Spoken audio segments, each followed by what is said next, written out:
recording. All right, so let's get started. RattleCast. So before we do anything, I just want to say the RattleCast thing that came from 2D UK, and I'll go ahead and put a link to his channel in the video. He sent me a couple suggestions, and we stuck with this one. So yeah. Anyway, I'm Cobradvs. Tyler is the name, and I am Neoflynn, also known as Nick. Okay, so now right here normally is where we would read comments, but because this is the first episode, we don't have any comments to read from the previous video, so we're going to go ahead and get right into news stories.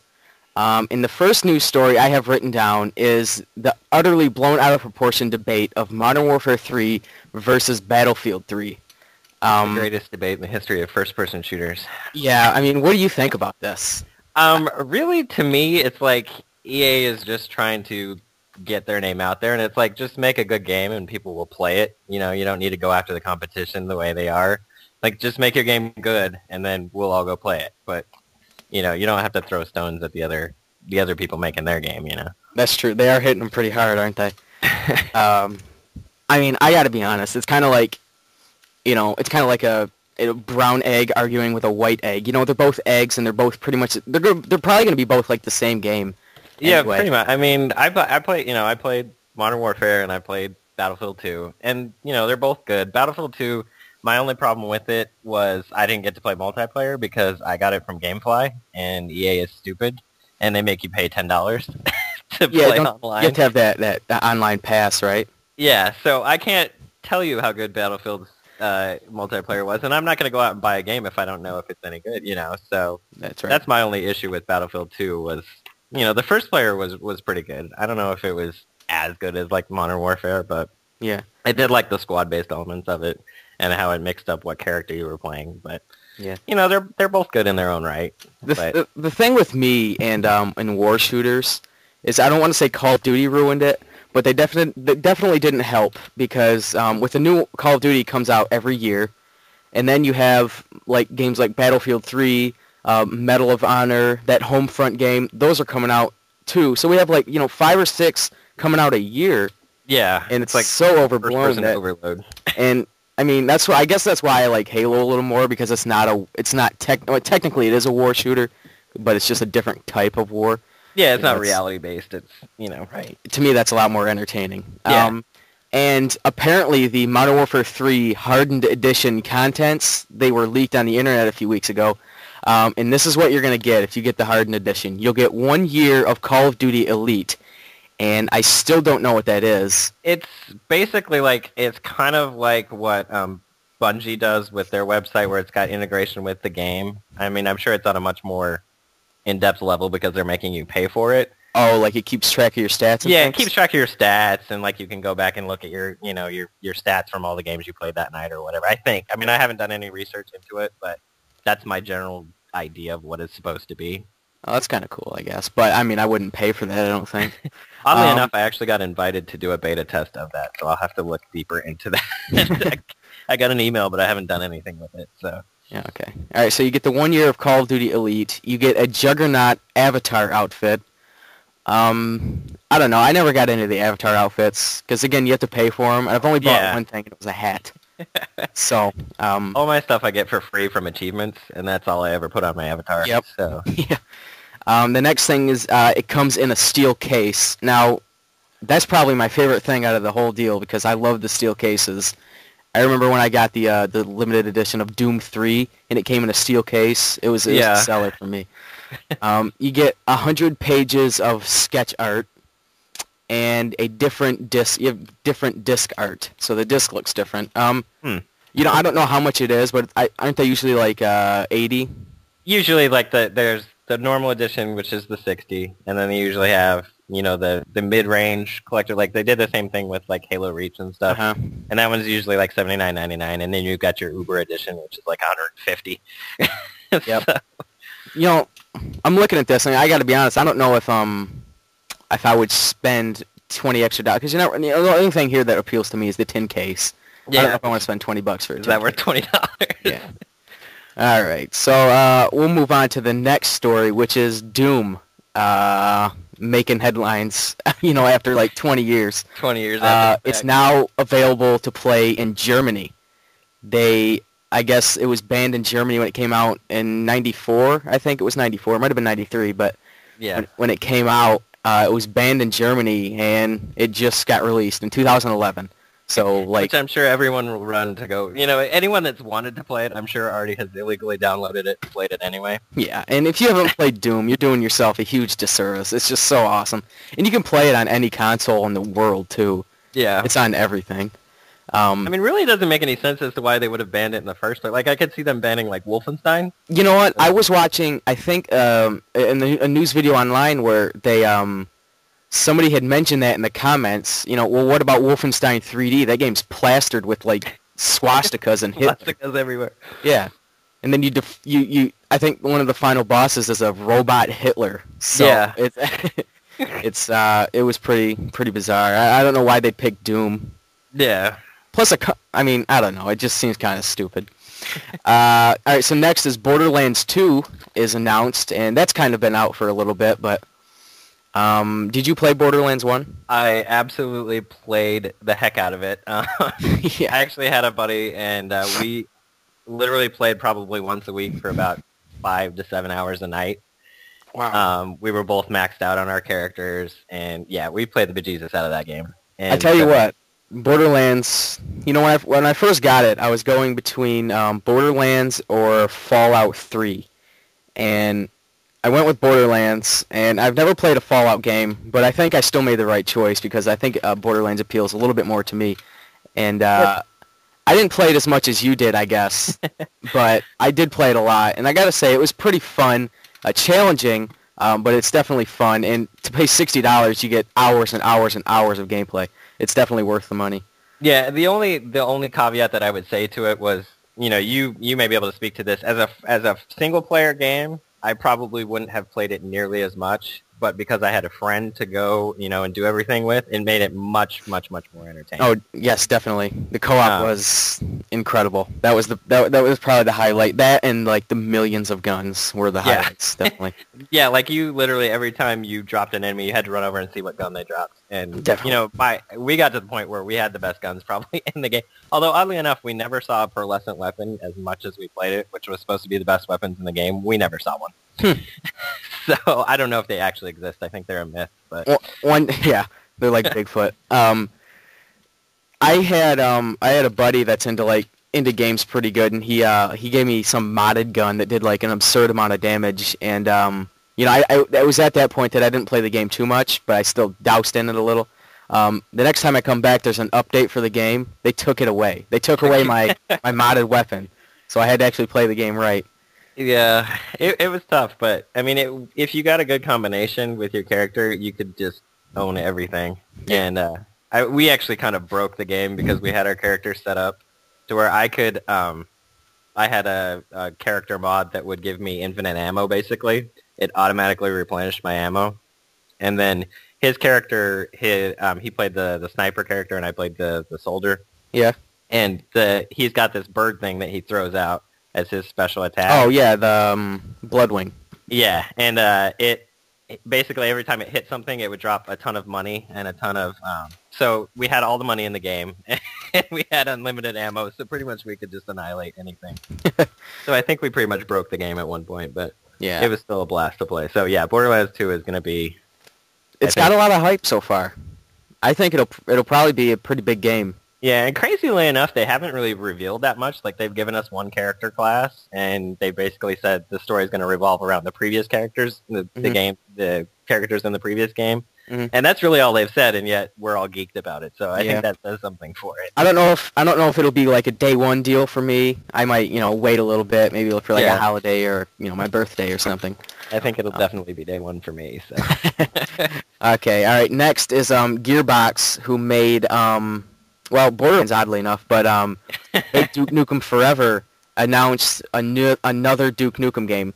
I don't have the title or anything, but apparently Duke Nukem Forever, it made money, as absurd as that sounds, but it made money, and they are doing a sequel. Did you play Duke? I'm actually, oddly enough, playing it right now. I have it from GameFly as we speak. So. Okay. What do you think? You know, it's old school Duke, and if you hold it up to other first-person shooters, I would say it's very mediocre. Mm-hmm. But as like a fan service game, I think it serves its point. But what excites me about this is that Gearbox can actually, take what they do and put a Duke Nukem skin on it, and I think that'll actually work a lot better rather than doing what they did with this, which was take a 20-some-odd-year-old game and try and just make it and put it out. So. Right. I think if Duke Nukem Forever had come out, in like 99 or when it was supposed to come out in 96, I think originally. If it had come out then, it'd probably be praised a lot more. But now when you compare it to like a game like Halo Reach or Halo 3 or Call of Duty or whatever you will, or even Borderlands, it just doesn't stack up. Yeah, I mean, like I said, you put it up to other shooters of the day, and it becomes very mediocre. But. Yeah, and I don't have this written down, but have you ever played Serious Sam? Yes. Okay, that's like sort of like a Duke Nukem knockoff, and Serious Sam 3 actually comes out this summer. Well, this year. It's coming out later this year. I don't know the release date, and it better come out for the 360. Because I'm a huge Serious Sam fan, and I played the first one, then I got the second one on the Xbox, loved it. And I can't wait for the third one. Yeah, that is definitely a good series and very underrated, I think. Yeah, I mean, that's a game where you just walk into, like, a huge, like, open area and just hordes of enemies come out. Just mow everything down. Right, and as repetitive as it sounds, it never gets old. That's how I felt. I mean, yeah. But, and much like Duke, he's, your character is spouting off one-liners left. Oh, yeah. Right. He's cocky as hell. Okay, so next is Aliens Colonial Marines. Have you heard anything about this game? I did read a little bit about it and watched one of the teaser trailers that they put out. Mm-hmm. And I'm not the biggest Aliens franchise fan in the world, but it does look interesting to me. And I think the squad-based element is kind of exciting. Uh-huh. Did you play Alien vs. Predator? I did not. 360 or the PS3 or anything? No, I never got around to that one, unfortunately. Okay. Well, that was a fun game, and it kind of got bashed by critics. Like, I think Game Informer gave it like a 5.75, but over in the UK, I think, was it IGN or GameSpot UK's version? They gave it an 8 out of 10. Huh. So it's definitely, if you like it, you like it. If you don't, you don't. But yeah, I loved it. So I kind of look forward to Colonial Marines, but the thing with Colonial Marines that I don't like is that you play as a Marine, which is fine, but I think it's probably going to be just another, what do they call them, like Resident Evil, like a scary kind of game. Yeah, like survival horror. Survival horror, that's it. Yeah, it's just going to be kind of like that. And, I guess with Aliens it'll be a little more fun, but yeah. I'd rather them come out with a new Predator game, because that was my favorite campaign in the game, and it's just sweet with all the tools and things. Yeah. It's a lot of fun. And along with Colonial Marines, they also, under the radar, and very few people know about this, in fact, I didn't even know about it, is Aliens Infestation, which is a DS game. Yeah, I hadn't heard anything about it until you mentioned it to me, and I went and looked it up, and it looks interesting, but the decision to put it on DS is kind of interesting to me. Well, from what I hear, the people that made it are the same people that made Contra 4, and I never played Contra 4, but I have not heard a single bad thing about it. And it's supposed to be like a Contra type of game, and I gotta like say, a side-scrolling. And one thing that I find completely ironic is that it's almost come full circle, because the original Contra had so many ties to the Alien movies. Right. Now that the Alien movie's going to be like a Contra ripoff, it's kind of fun. Yeah, well, it's interesting because the one article that I did read about Colonial Marines was like, how do you make a game based on a franchise that everyone's been ripping off for years, which is kind of true. That is pretty funny. Okay, and after that we have Atari, or the company that calls himself Atari now, which has nothing to do with what we know and love as Atari, is going after sites with Atari in the name.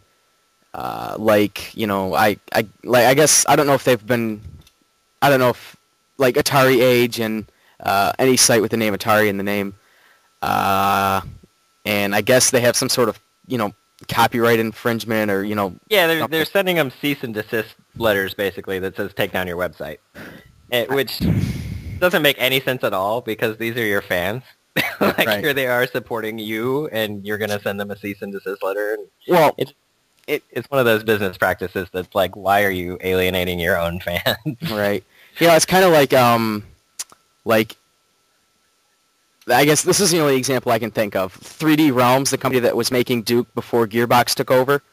That's like Gearbox sending everybody, a letter that has Duke Nukem in the name. It's like, 3D Realms is really the people that made Duke that we know and love, much like Atari was back in the day. And Gearbox / this new Atari, they don't really have the place, I don't think, to do what they're doing. Yeah, it's like I said, you're alienating your own fans, and you're going to turn them against you. So it's really counterproductive to what they're trying to do.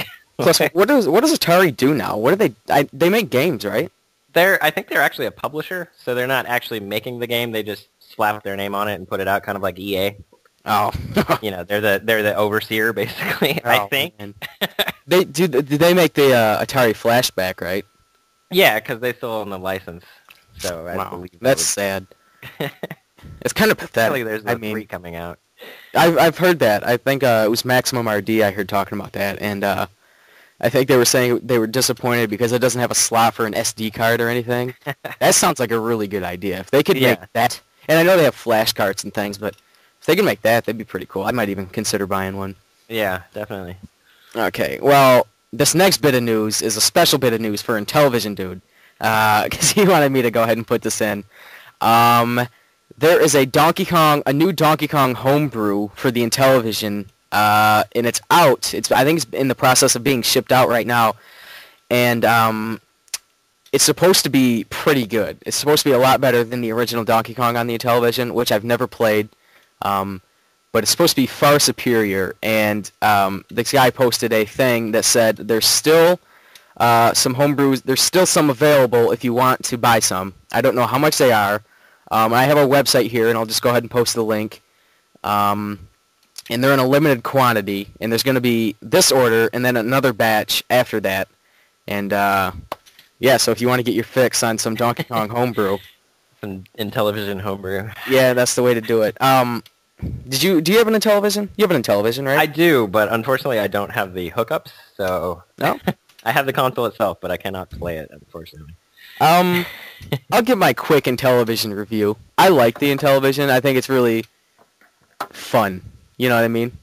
It's kind of like, I don't know. It's got everything that you want. It's got Centipede, Pac-Man, right, Burger Time, whatever you want to do. It's fun. It's just simple fun. And a lot of the games are like complete knockoffs of like popular Atari games. Like Atari games, yeah. Like Space Armada is Space Invaders, like exactly. It's the same game. But it's definitely fun, and it has definitely a dedicated following. But what's really cool is that they kept making games even after the video game crash, and I think they kept making games all the way up to 1989.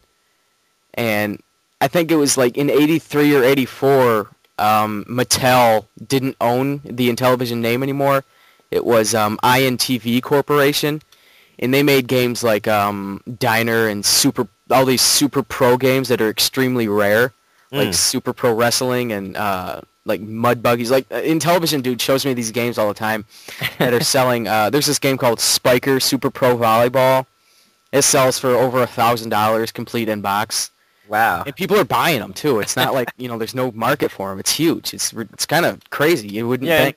Intellivision definitely has like a cult following. It does. There's like that little group of rabid Intellivision fans that just go nuts for anything Intellivision. So there's those. It doesn't entirely surprise me that there's that big of a following for it. Right. There's those Intellivision Lives games. I've never gotten those, but they do seem cool. Although I could just play them on an Intellivision, I guess. Right. So that's all the news stories I have. I'm sure there was more I missed, but we don't want to spoil them all in 1 week. Right.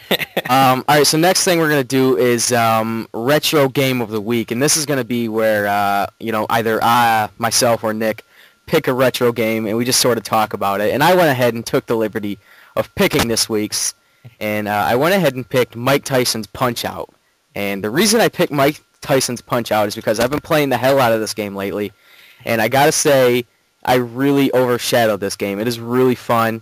I had it a long time ago, like 6 or 7 months ago.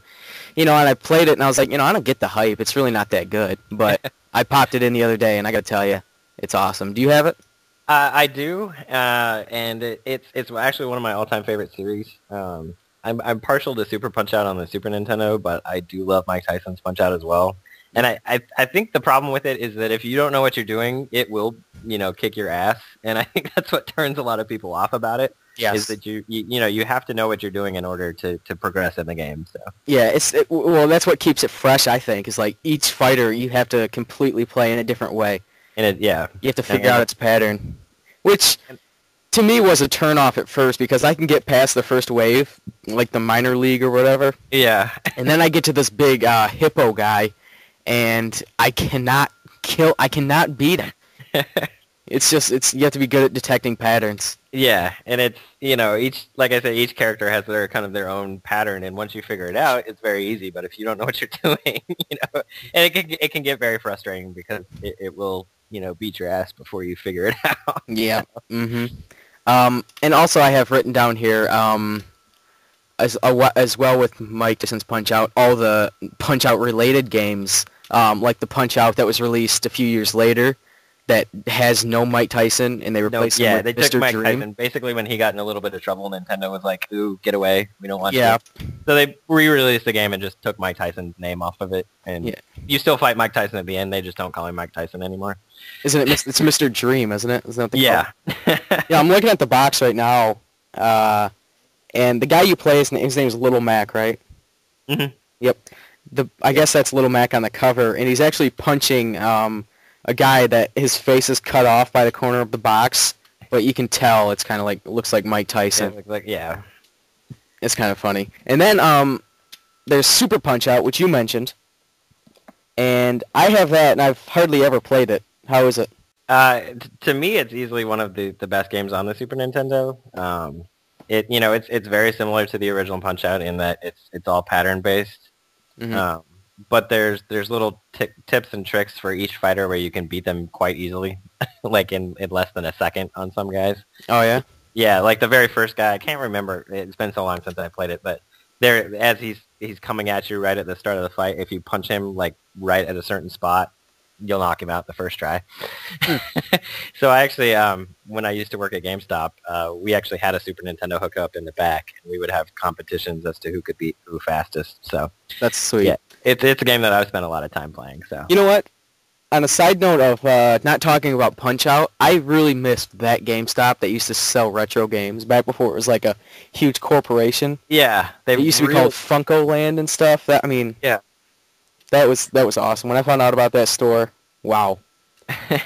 Yeah, they really got away from the retro market, which is They did. interesting. I wonder why. I wonder if it was because they weren't. I mean, I guess it'd be because they weren't making money on it, but Probably not, but it seems like now retro collecting's much bigger than it was probably back then. Back a few years ago, it's getting pretty big now. But anyway, back on Super Punch-Out.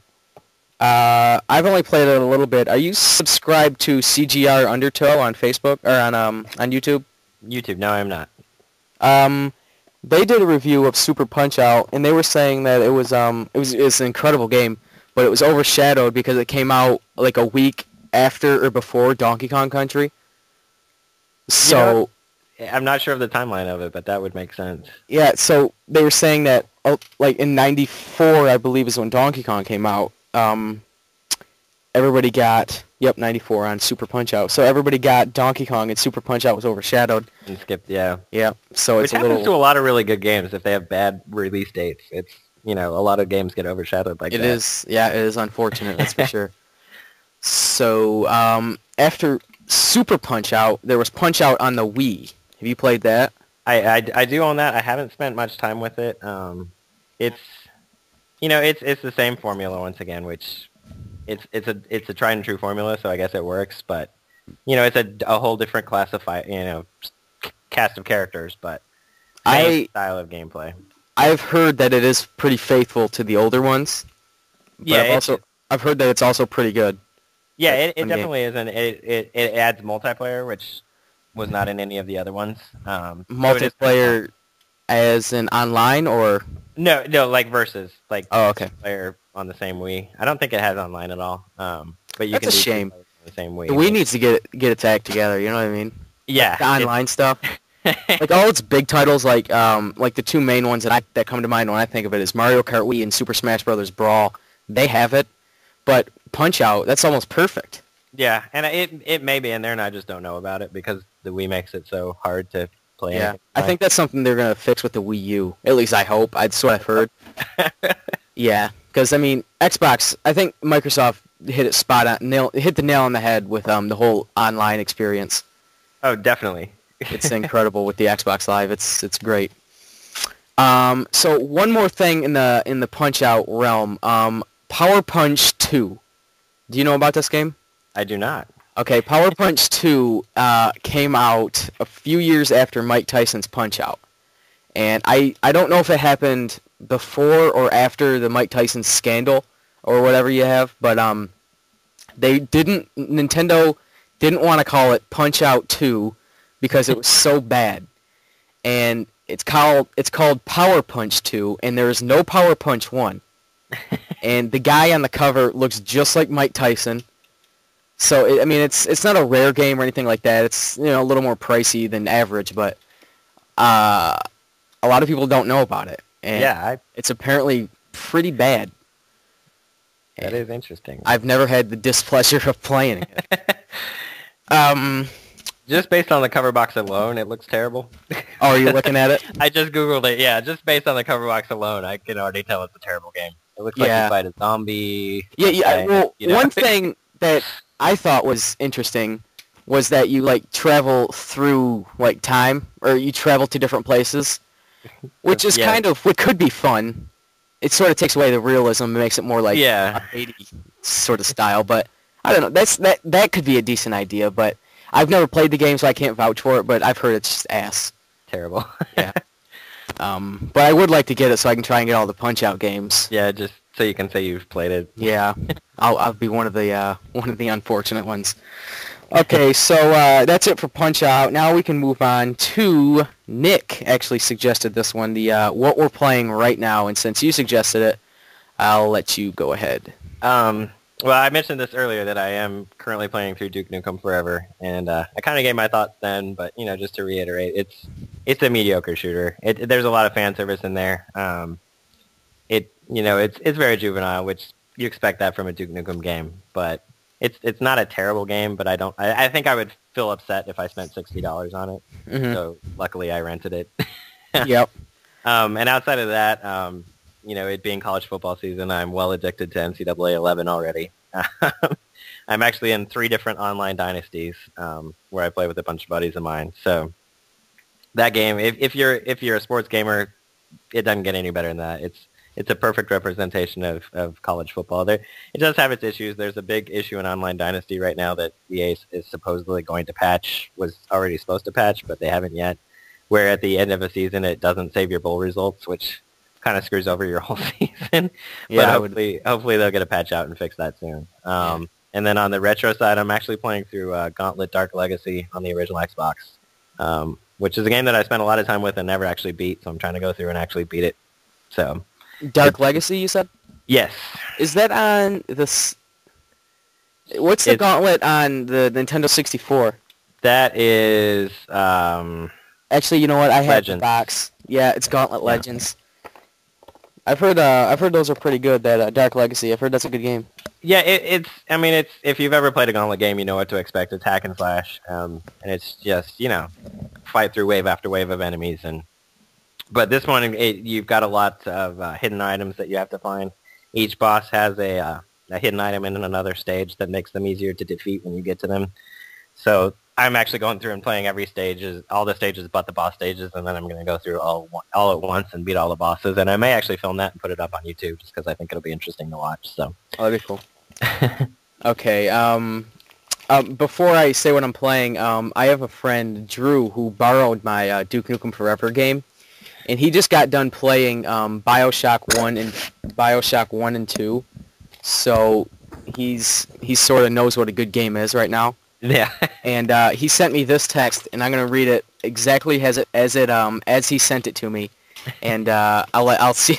I think unless you're a hardcore Duke fan, this is probably the response you're gonna get, and it's a little vulgar, so bear with me. He goes, "Dude, Duke Nukem is a fucking piece of shit. It's he had a typo here, but he says it takes forever. It takes the damn thing forever to load. It's corny as piss, and I could make a game with better graphics on a PowerPoint." And he's right. It takes forever to load. The graphics are like a PS2 or Xbox game. Yeah. But I think if you're coming from a game like BioShock 2, it's kind of hard to play Duke. You would have had to go Duke and then to BioShock. You might have a different outlook, yeah. Because the thing is, Duke is not a bad game. People can tell you that it's bad. It's not bad. It's just not anything not great. To blow you away. Yeah. You know what I mean? It's decent, but not great. It's not what people were expecting. You have a development cycle like it did, and everyone's expecting the world. So. Yeah, there's no way it could have lived up to that. Right. As unfortunate as that is, it was almost impossible. But yeah, the load times are it's bad. I don't know why it takes so long. I haven't seen load times that bad maybe since the PlayStation 1, and I haven't played that in forever.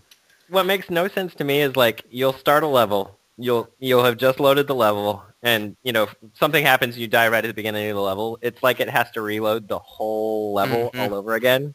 It's like I've never seen a game do that before. Yeah, and it uses the Unreal Engine, which is the same engine that Gears of War uses. And I would imagine that Gears of War uses an updated version.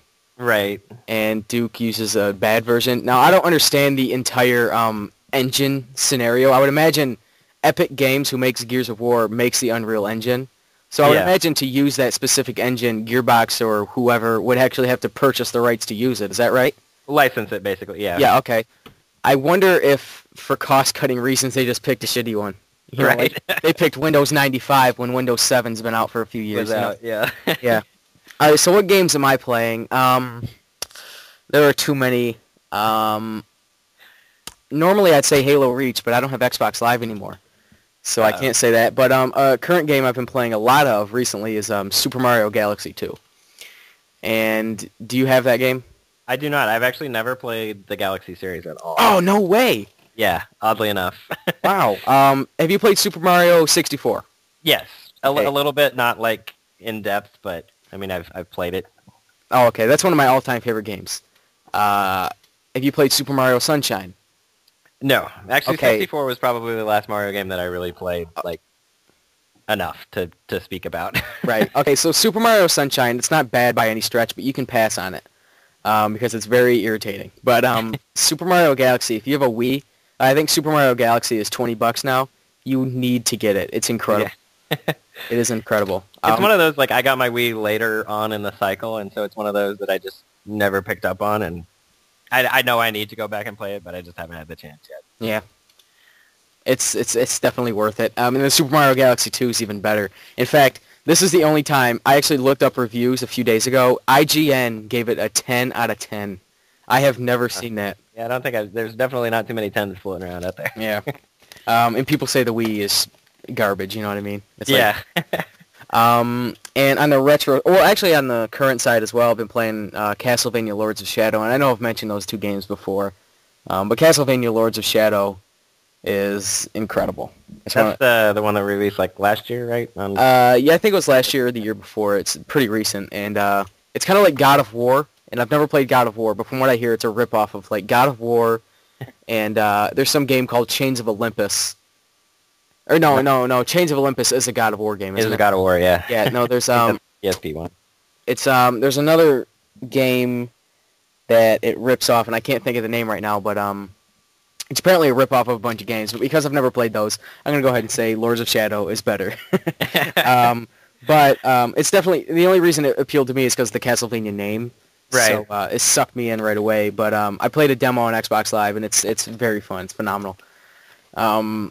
So retro side. Well, I've been playing some Punch-Out, but you know what? I have actually just popped into my NES. I think yesterday or this morning. Is Tetris 2. Have you ever played Tetris 2? There was a Tetris 2 on the Game Boy. Yes. That I have. I don't know if it's the same. It's got like a puzzle mode to it where you got to get the little guy to escape the room. Nope, not the same. Nope, different game. Okay. There's a That's Tetris 2. There's a Tetris 2 on the NES and the Super NES, and I guess that's because it came out in like '93 or something. Um, but basically, it's like a hybrid between the original Tetris and Dr. Mario. Huh. I've been playing it a lot. It's really fun, but something that never made sense to me is how can you make a sequel to a puzzle game? Right. I mean, if you do more of the same, there's no reason. Not really. So, I guess Tetris 2, I guess it's about what they could have done. It's definitely different than the original Tetris. And then there's like Tetris Attack, and there's like a bunch of different Tetris games now. Yeah. So Tetris 2 on the NES, you got to get that game. It's cheap too. It's really cheap, and it's fun. So I guess that's what we're playing. And now the last thing is, am I forgetting anything aside from the eBay thing? I don't think I'm forgetting anything. No. Okay. All right, so the last thing is some bizarre eBay listings. And Nick, I am going to go ahead. Are you on Facebook, Nick? I am not, but if you get on Facebook, I'll send you the links to these things via chat because I don't want to screw up the Skype. Was it the same two that you sent me before? Yeah, it was. Do you have them? Okay. I should have them in the chat feed that we had before. Yeah. Oh, okay. So, and I did go and look at them, and yeah, they are.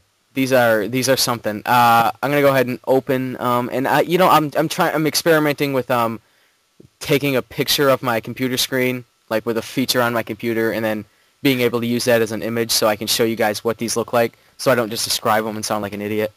But the first one is a Sonic 2 on the Genesis. And I want to go ahead and read the description of it before I say anything. So it says, the title is Sonic the Hedgehog 2, and then in parentheses, Sega Genesis 1992. And then there's a note under it that says, very rare Sega Genesis game, all caps with like 4 exclamation points. And I got to stop the guy there, because not only is Sonic the Hedgehog, it's probably the most common game on the system. I think I see NHL 96 right less often than I see Sonic the Hedgehog 2. But the thing is, he's in Canada, so maybe in Canada. He is in Canada. That's right. Super rare. I don't know.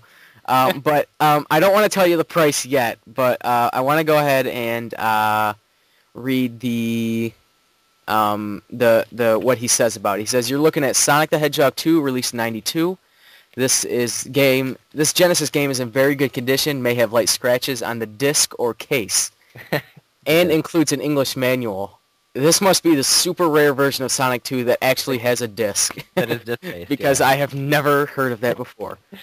In an English manual. Wow, what do you know? I kind of expected it not to be in English, but what do you know? Okay, so what does this guy want for a complete copy of Sonic 2 that's in very good condition? The disc, quote-unquote, is mint. He wants $35.99. As a buy it now, though, so you don't have to bid on it. Now, there's a make offer suggestion, so if you think that price is a little high, you could make an offer. And a funny thing, I was searching for these eBay listings, and a few months ago there was this eBay listing I saw for a loose cart of Sonic 2. Guess how much this guy wanted? $27. $50. $50 for a loose cart? $50, and there was a make offer button. That's awesome. I don't know what goes through people's heads. So number 1 is Sonic the Hedgehog 2. Number 2 is a game I've never played, and I know for a fact it's not this rare, is 10-Yard Fight on Nintendo. On the Nintendo, yes. It's one of those classic Nintendo titles with the 8-bit graphics on the cover. And yeah, the black box games. Yes. Yeah. I find this one even more funny because he says 10-Yard Fight Nintendo 1985, and then the note says, all caps, impossibly rare Nintendo game, 26-year-old game. Wow. Yeah, look real close, and you might notice something funny. It's the same guy. Yes, it is the same guy. I went to his channel, his thing, and looked at his thing, all his stuff, and so maybe again in Canada, they can't get NES games. In Canada. I mean, 10-Yard Fight is. I've heard it's a crappy football game. I've never played it, but it's a very rough representation. It's about 1,000 times worse than Tech Mobile could ever. Yeah. So. Okay, so let's go ahead and read the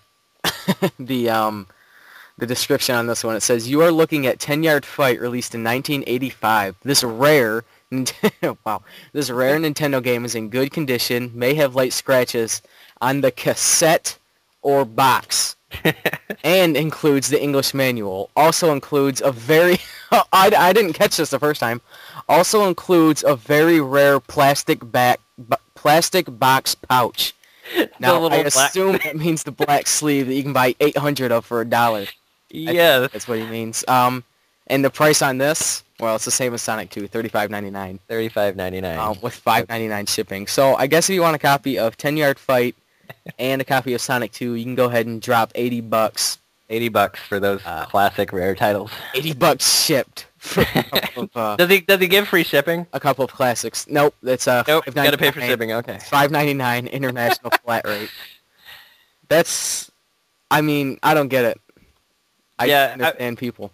It's one of those weird trends on eBay where people really like to overvalue certain things. Like, I guess they're hoping to catch somebody that doesn't know what the hell they're doing. Mm-hmm. And like, oh my gosh, it's rare. Let me bid it. Let me pay $36 for 10-Yard Fight just because this guy says it's rare. He says it's impossibly rare, so I better take this opportunity. I better not. That's what they're going for. It's like these same people that, like, especially when like a new system's coming out, they'll put a listing up for the the box or a picture of the system.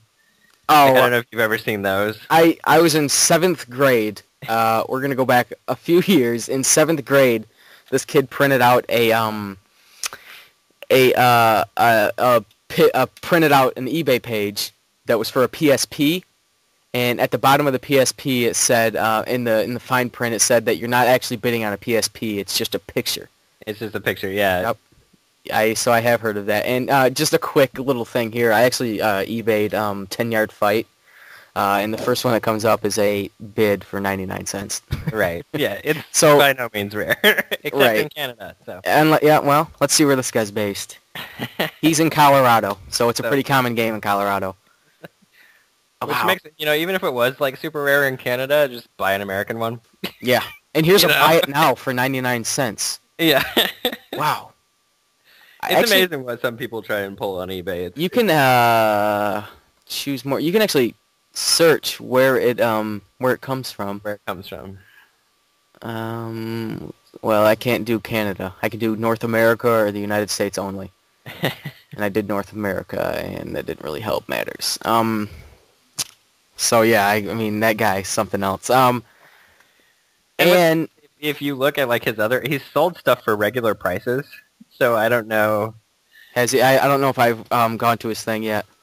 Yeah, I clicked on it just out of sheer curiosity. Like, is this guy really this dumb? Does he do this with everything? But he has sold like, Xbox 360 games for like $15. So it's not like he's completely clueless. Well, his eBay emblem is Wii, Xbox, and PlayStation 3. So maybe he doesn't know much about retro games. Yeah. Items for sale. Yeah, I'm looking at him now. Yeah, I mean, I don't know. I guess it's reasonable. It's like you're going through reasonable prices, then you hit 10-Yard Fight, and you just about fall over. Yeah. Wow, he's got Super Ghouls and Ghosts for the Super Nintendo for $20. That's kind of a lot. Oh, he's got Punch-Out! Oh my god! Did you see Punch-Out? No. $50. $50 for Punch-Out. That's a steal. It's Mike Tyson's too. Man, this one's so rare. It's 24 years old. That is classic. I can't could do a whole show on this guy, really. We could, yeah. This guy's name is The Weird Buyer, if anybody wants to check him out. No spaces, The Weird Buyer.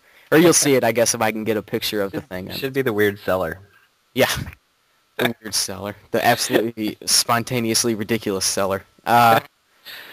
So, I just got a Facebook message, and I'm going to disregard it. I didn't even mean to be on Facebook. But before we wrap this up, I have a quick eBay story. While we're on the topic of bizarre eBay auctions. I sell a few things on eBay, and I had a few things up. And one of the things I had up was a box only for Ocarina of Time. And the guy won it. Some guy won it, and it ended like last night at like midnight. So I was asleep. So this morning I go and check it. I send the guy an invoice, and I get an error message telling me to input a proper shipping method, and that doesn't make sense because I already had it in. Turns out the guy is from Brazil. Oh, wow. It says right on my thing, right on my little bar on the right that says where I ship to. It says United States. Right. And this numbnuts bids on it, wins it, of course, and now it's going to cost a mother load to ship. So I send this guy a message and I tell him that I only ship to the United States, and I went ahead and went on the post office website to see how much it would cost me to ship in a small flat rate box to Brazil. It's going to cost me $13. So I went ahead and messaged this guy and I said, you know what, I got to send you an invoice with shipping being $13. And Right. I think the final bid ended up being around $11. So he's going to pay $24 for a box only for a box of... Ocarina of Time. And this guy gave me hell. Like he didn't personally give me hell, but I went through hell because I called eBay up saying, you know, because there was another guy that bid on it, and he lived in like, you know, Colorado or Ohio or something, and so I could offer him a second chance, and I didn't want to do that because I think if I offer the other guy the guy that lives in Brazil can still leave me feedback, and leave you odds negative are it'd feedback. be negative, and I have 100%, and I don't want that happening. So now I have to ship to Brazil, and I really don't want to because I don't live in Brazil. I've never been to Brazil. I don't know how things are run in Brazil. I know there's a lot of soccer in Brazil, but Yeah. that's about it. And I don't want them losing it, and then bam, my feedback. Right, yeah. It is It shot. puts more hassle on you than it's worth Yeah, that's right. Yep. for a box. For a damn Zelda box. I mean, do they still have? This is the NTSC version. Is that what they have in Brazil? Don't they have like a different version? I don't know. Was the N64 might have been region free? I don't know. I'm not sure. I don't have any. I don't think they could put region locks on cartridges. But I don't know. Trying to think if anything was region. Well, if the Famicom and the Super Famicom were sort of half-ass region locked. Like Right, but they were different design, cartridges, I guess. there was I was watching a YouTube video right now, and apparently you can actually play Super Famicom games on your Super Nintendo. I have heard that before, yeah. All you have to do is there are two prongs on the inside of your Super Nintendo. There's like these two little bumps like on Bust the them off. back. Yeah, if you take those things off, the cart slides right in. And this idiot on the video was not taking those things out of his Super Nintendo, but instead he was carving holes in the back of his Famicom cart so they would fit. That's awesome, actually. Yeah. And then somebody commented on it and said, like, why don't you just take the prongs off inside the Super Nintendo? He's like, oh shit, That's a much better idea. Wow. That's terrible. Man, people. I mean, I don't get it. Okay, so that's all I've got written down. We did the news, retro game of the week, and all the other stuff. Yeah. I think it went pretty well for the first time. Yeah, definitely. How long are we? I don't know how long this has been. Probably close to like 45 minutes or an hour or so. I think my Skype time says an hour, but we had that We had the snafu in the eruption there. Snafu. There's another Intellivision game that's just like an Atari game. It's just like Surround on the Snake, right? 2600. It's funny that you said that. So that's it. Yeah. I don't know. I think we did pretty well. So go ahead and leave comments what you think. We're gonna try and get it, as big as we can. That's what she said. We're gonna try and get it, I was watching The Office all day, so it's kind of in there. But I was, but yeah, I think we need to try and get as many views on these as we can. And Yeah. I definitely enjoyed making it. I think we can make this a weekly thing on, was today Monday? Yes. Yeah, Monday works great for me because school's starting up, but I don't have class on Tuesday, so I can do whatever the hell I want on a Monday night. Monday night's my new Saturday night. Yeah, there you go. The lamest night of the week is now the best night. But yeah, please leave us comments, feedback. Let us know if anything we can improve on and what you guys want to see from us, and we'll try and keep this thing going. Yeah, and if you live in Brazil, no offense. No offense, No offense to Brazilians. Yeah.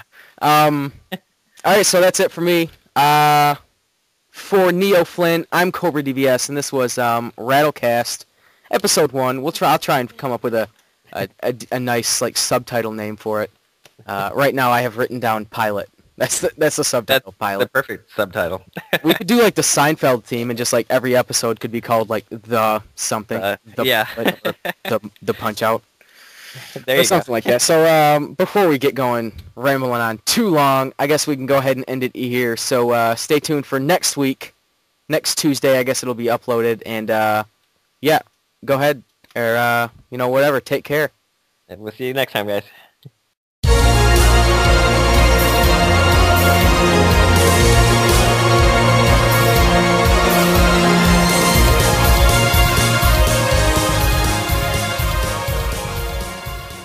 And this is what you're going to get if you get the Hardened Edition. You'll get 1 year of Call of Duty Elite. And I still don't know what that is. It's basically like, it's kind of like what Bungie does with their website where it's got integration with the game. I mean, I'm sure it's on a much more in-depth level because they're making you pay for it. Oh, like it keeps track of your stats and Yeah, things? it keeps track of your stats, and like you can go back and look at your stats from all the games you played that night or whatever. I think. I mean, I haven't done any research into it, but that's my general idea of what it's supposed to be. Oh, that's kind of cool, I guess. But, I mean, I wouldn't pay for that, I don't think. Oddly enough, I actually got invited to do a beta test of that, so I'll have to look deeper into that. I got an email, but I haven't done anything with it, so... Yeah, okay. All right, so you get the 1 year of Call of Duty Elite. You get a Juggernaut avatar outfit. I don't know. I never got into the avatar outfits, because, again, you have to pay for them. I've only bought one thing, and it was a hat. So, all my stuff I get for free from achievements, and that's all I ever put on my avatar. Yep. So. Yeah. The next thing is it comes in a steel case. Now, that's probably my favorite thing out of the whole deal because I love the steel cases. I remember when I got the limited edition of Doom 3, and it came in a steel case. It was a seller for me. You get 100 pages of sketch art and a different disc. You have different disc art, so the disc looks different. I don't know how much it is, but aren't they usually like 80? Usually, like there's the normal edition, which is the 60, and then they usually have the mid-range collection. To be honest, it's kind of like a brown egg arguing with a white egg. They're both eggs, and they're both pretty much they're probably going to be both like the same game. Yeah, anyway. Pretty much. I mean, I played Modern Warfare and I played Battlefield 2, and they're both good. Battlefield 2, my only problem with it was I didn't get to play multiplayer because I got it from GameFly, and EA is stupid, and they make you pay $10 to play online. You have to have that online pass, right? Yeah, so I can't tell you how good Battlefield's multiplayer was, and I'm not going to go out and buy a game if I don't know if it's any good, So that's right. That's my only issue with Battlefield 2 was, the first player was pretty good. I don't know if it was as good as like Modern Warfare, but yeah, I did like the squad-based elements of it and how it mixed up what character you were playing. But yeah, they're both good in their own right. The thing with me and in war shooters is I don't want to say Call of Duty ruined it, but they definitely didn't help because with the new Call of Duty comes out every year, and then you have like games like Battlefield 3, Medal of Honor, that Homefront game. Those are coming out too. So we have like 5 or 6 coming out a year. Yeah, and it's like so overblown that overload. And I mean I guess that's why I like Halo a little more because technically it is a war shooter, but it's just a different type of war. Yeah, it's not reality based. It's right. To me, that's a lot more entertaining. Yeah. And apparently, the Modern Warfare 3 Hardened Edition contents they were leaked on the internet a few weeks ago. All right, so next is Borderlands 2 is announced, and that's kind of been out for a little bit. But did you play Borderlands 1? I absolutely played the heck out of it. Yeah. I actually had a buddy, and we literally played probably once a week for about 5 to 7 hours a night. Wow. We were both maxed out on our characters, and yeah, we played the bejesus out of that game. And I tell you what, Borderlands, when I first got it, I was going between Borderlands or Fallout 3. And I went with Borderlands, and I've never played a Fallout game, but I think I still made the right choice because I think Borderlands appeals a little bit more to me. And I didn't play it as much as you did, I guess, but I did play it a lot. And I got to say, it was pretty fun, challenging, but it's definitely fun. And to pay $60, you get hours and hours and hours of gameplay. It's definitely worth the money. Yeah, the only caveat that I would say to it was, you may be able to speak to this as a single player game. I probably wouldn't have played it nearly as much, but because I had a friend to go, and do everything with, it made it much, much, much more entertaining. Oh yes, definitely. The co-op was incredible. That was that was probably the highlight. That and like the millions of guns were the highlights, definitely. Yeah, like you literally every time you dropped an enemy, you had to run over and see what gun they dropped. And definitely. We got to the point where we had the best guns probably in the game. Although oddly enough, we never saw a pearlescent weapon as much as we played it, which was supposed to be the best weapons in the game. We never saw one. So I don't know if they actually exist.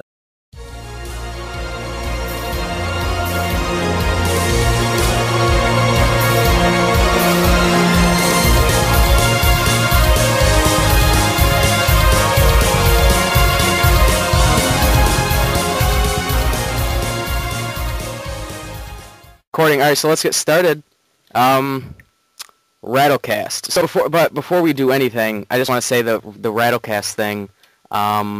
That came from 2D UK, and I'll go ahead and put a link to his channel in the video. He sent me a couple suggestions, and we stuck with this one. So yeah. Anyway, I'm Cobradvs. Tyler is the name, and I am Neoflynn, also known as Nick. Okay, so now right here normally is where we would read comments, but because this is the first episode, we don't have any comments to read from the previous video, so we're going to go ahead and get right into news stories. In the first news story I have written down is the utterly blown out of proportion debate of Modern Warfare 3 versus Battlefield 3. The greatest debate in the history of first-person shooters. Yeah, I mean, what do you think about this? Really, to me, it's like EA is just trying to get their name out there, and it's like, just make a good game and people will play it. You don't need to go after the competition the way they are. Like, just make your game good, and then we'll all go play it. But, you don't have to throw stones at the other people making their game, That's true. They are hitting them pretty hard, aren't they? I mean, like, they did the same thing with, like, Halo Reach and stuff. And that one's usually, like, $79.99, and then you've got your Uber edition, which is, like, $150. Yep. So, I'm looking at this, and I got to be honest, I don't know if I would spend $20 extra, because the only thing here that appeals to me is the tin case. Yeah. I don't know if I want to spend $20 for it. Is that worth $20? Yeah. All right, so we'll move on to the next story, which is Doom making headlines, after like 20 years. 20 years after it's now available to play in Germany. I guess it was banned in Germany when it came out in 94. I think it was 94. It might have been 93, but yeah, when it came out, it was banned in Germany, and it just got released in 2011. So, like, which I'm sure everyone will run to go. Anyone that's wanted to play it, I'm sure already has illegally downloaded it and played it anyway. Yeah, and if you haven't played Doom, you're doing yourself a huge disservice. It's just so awesome, and you can play it on any console in the world too. Yeah, it's on everything. I mean, really, it doesn't make any sense as to why they would have banned it in the first place. Like, I could see them banning, like, Wolfenstein. You know what? I was watching, I think, in a news video online where they, somebody had mentioned that in the comments. Well, what about Wolfenstein 3D? That game's plastered with, like, swastikas and Hitler. Swastikas everywhere. Yeah. And then I think one of the final bosses is a robot Hitler. So yeah. It was pretty bizarre. I don't know why they picked Doom. Yeah. Plus, I mean, I don't know. It just seems kind of stupid.